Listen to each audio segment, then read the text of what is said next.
చేయాలి కదా, అది అది ఆ పాయింట్ నేను మాట్లాడేది.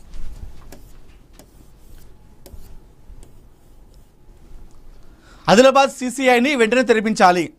ఆదిలాబాద్ సిసిఐ వెంటనే విజ్ఞప్తి కూడా చేయడం జరిగిందట. కేంద్ర మంత్రి కుమారస్వామిని కలిసిన కేటీఆర్, కాంగ్రెస్ ప్రభుత్వం సహకరించాలని కేటీఆర్ డిమాండ్. కాంగ్రెస్ ప్రభుత్వం ప్లాంట్ తెరిపించే వరకు పోరాటం కొనసాగిస్తామని చెప్పేసి కేటీఆర్ చెప్తా ఉన్నారు. 2000 కోట్ల పెట్టుబడితో కొత్త ఫ్యాక్టరీ ప్రతిపాదన, వేలాది ఉద్యోగాలకు సిసిఐ పునరుద్ధరణ కీలకమని చెప్పేసి చెప్తా ఉన్నారు. నిన్న కేటీఆర్ గారు ఈ ఆదిలాబాద్ సిసిఐ తెరిపించాలని చెప్పేసి కేంద్ర మంత్రిని కుమారస్వామి గారిని కలిశారు. దానిపై డిస్కషన్ కూడా చేశారు. సో వేలాది ఉద్యోగాలకు ఈ సిసిఐ చాలా కీలకమవుతుంది కాబట్టి ఒకవేళ దీన్ని చేయకపోతే మేము ఎంత ఉద్యమైనా ఈ ప్లాంట్ తెరిపించే వరకు ఎంత పోరాటమైనా చేస్తామని చెప్పేసి కేటీఆర్ అయితే చెప్తా ఉన్నారు. యూత్ కాంగ్రెస్ అధ్యక్షుడికి షోకాజ్, ఆ ఆడియో తనది కాదని ప్రకటన. తెలంగాణలో ఈ శివచరణ్ రెడ్డి వర్సెస్ మన ఎవరు యాదమ్మ అనుకుంటా, ఇద్దరి మధ్యలో ఇప్పుడు ఒక పెద్ద ఫైర్ నడుస్తూ ఉంది, ఒక పెద్ద యుద్ధం నడుస్తూ ఉంది. ఇటు వీళ్ళ వర్గీయులు అటు వాళ్ళ వర్గీయులు, వీళ్ళ మీద వాళ్ళ మీద వీళ్ళు దాడులు. మన శివచరణ్ రెడ్డి ఇంటి మీద కూడా దాడికి కూడా చేయడం జరిగింది.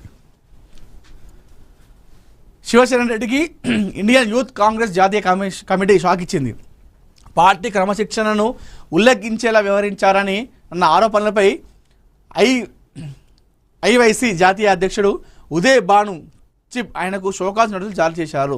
ఇండియన్ నేషనల్ కాంగ్రెస్కు చెందిన ఒక సీనియర్ మహిళా నేతపై శివచరణ్ రెడ్డి అనుచిత భాషలు ఉపయోగించారని, అలాగే వివిధ కులాలను కించపరిచేలా వ్యాఖ్యలు చేయడంతో పాటు కాంగ్రెస్ పార్టీ అగ్రనాయకత్వంపై కూడా అవమానకరమైన పదజాలాన్ని వాడాలని ఈ నోటీసులో పేర్కొన్నారు. అయితే ఆ ఆడియో తనది కాదని, తనపై కొందరు కుట్ర చేస్తున్నారని చెప్పేసి శివచరణ్ రెడ్డి చెప్పడం జరిగింది.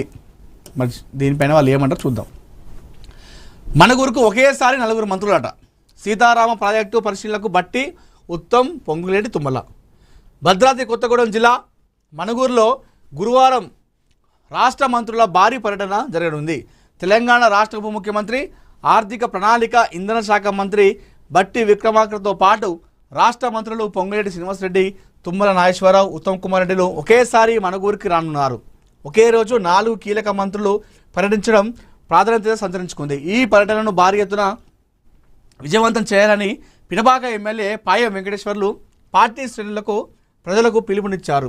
మంత్రుల బృందం పినబాక నియోజకవర్గంలో ప్రతిష్టాత్మకంగా చేపట్టిన సీతారామ ప్రాజెక్టు పనులను పరిశీలించనుంది. ఇందులో భాగంగా మారేళ్లపాడు, సీతమ్మ బ్యారేజ్ ప్రాంతాలలో జరుగుతున్న నిర్మాణ పనులను క్షేత్రస్థాయిలో పరిశీలిస్తారు. అనంతరం ఇరిగేషన్ శాఖ ఉన్నతాధికారులతో కలిసి ప్రాజెక్టుల పురోగతిపై సమీక్ష సమావేశం నిర్వహించనున్నారు. పెండింగ్ పనులు, నిర్మాణ వేగం, భవిష్యత్తు కార్యాచరణపై అధికారులకు మంత్రులు దిశానిర్దేశం చేయనున్నట్లు సమాచారం. చూద్దాం, 4 మంత్రులు మణుగూరుకు ఒకేసారి వెళ్తున్నారట. అక్కడ సీతారామ ప్రాజెక్టు గురించి వాళ్ళు అక్కడ చేయబోతున్నారు. సో ఒకేసారి 4 మంత్రులు పోవడంతో అక్కడ ఒక ప్రాధాన్యత సంతరించుకుంది. ANN Maha awards celebrating excellence, honouring achievement, recognising outstanding contribution from hospitals, doctors, men and women, businessmen and women. Mega grand event in Vijayawada. So August 1వ తారీఖు నాడు ఏఎన్ఎన్ అవార్డ్స్, మహా అవార్డ్స్ పేరిట ఒక మహోత్సవం జరుగుతూ ఉంది. అది విజయవాడలో. సో తాజ్ వివంట ఎంజీ రోడ్లో ఈ విజయవాడ జరుగుతూ ఉంది. ఇది మెగా గ్రాండ్ ఈవెంట్. ఎవరైతే సమాజంలో పేరు మోసిన డాక్టర్లు ఉంటారో, అంటే సేవే లక్ష్యంగా పనిచేసిన డాక్టర్లను గుర్తించి, ఆ హాస్పిటల్ని గుర్తించి వారికి అవార్డులను ప్రదానం చేయడం అనేది ఈ ఏఎన్ఎన్ మహా అవార్డ్స్ యొక్క ముఖ్య ఉద్దేశం. దాంతోపాటుగా బిజినెస్లో ఒక్కొక్క మెట్టు ఎక్కి ఈరోజు ఒక అతిపెద్ద బిజినెస్ మ్యాన్ అయినటువంటి బిజినెస్ మ్యాన్లకు కూడా ఈ అవార్డ్స్ ప్రకటించబోతున్నాం. ఆగస్టు 1వ తారీఖు నాడు ఈ గ్రాండ్ ఈవెంట్ విజయవాడలో జరగబోతూ ఉంది. సో ఇప్పటికే అక్కడ చాలామంది ఆంధ్రప్రదేశ్ మంత్రులు కూడా ఈ కార్యక్రమానికి రాబోతున్నారు. సో తెలంగాణలో గతంలో ఈ అవార్డ్స్ అన్ని కూడా మనం ప్రకటించినాం, చాలా పెద్ద సక్సెస్ అయింది. సో ఇప్పుడు ఈ అవార్డ్స్ మహోత్సవం ఆంధ్రప్రదేశ్కు వెళ్తూ ఉంది.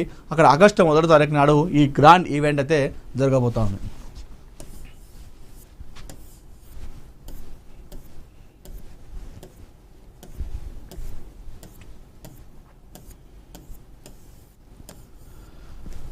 ముందు చూపుతో అడుగులు వేస్తున్న శ్రీలీల అని చెప్పేసి చూస్తూ ఉన్నాం. సో శ్రీలీలకు అతి చిన్న వయసులోనే అవకాశాలు వస్తున్నాయి తెలుగులో. మంచి హీరోని కూడా ఆమె దూసుకెళ్తా ఉంది. అందంతో ఆకట్టుకుంటున్న రూహి సింగ్ అని చెప్పేసి కూడా మనం ఇక్కడ వార్త చూసుకోవచ్చు. దాంతోపాటుగా రాజమౌళికి బలమైన మార్కెట్ ఇవే అని చెప్పేసి కూడా ఇక్కడ వార్త కూడా ఇవ్వడం జరిగింది. సెన్సార్ వ్యవస్థపై వర్మ ఘాటు వ్యాఖ్యలు అని చెప్పేసి కూడా మనం ఇక్కడ వార్త వస్తున్నాం. ఎప్పుడు వివాదాల్లో వార్తలు ఉన్నటువంటి వర్మ ఆర్జీవి మరొకసారి సెన్సార్ వ్యవస్థపై ఘాటు విమర్శలు చేస్తూ మరొకసారి తను వార్తలు కూడా నిలవడం జరిగింది. సో ఇవి ఈరోజు ANN తెలుగు మార్నింగ్ న్యూస్. మరిన్ని ఇంట్రెస్టింగ్ వార్తల కోసం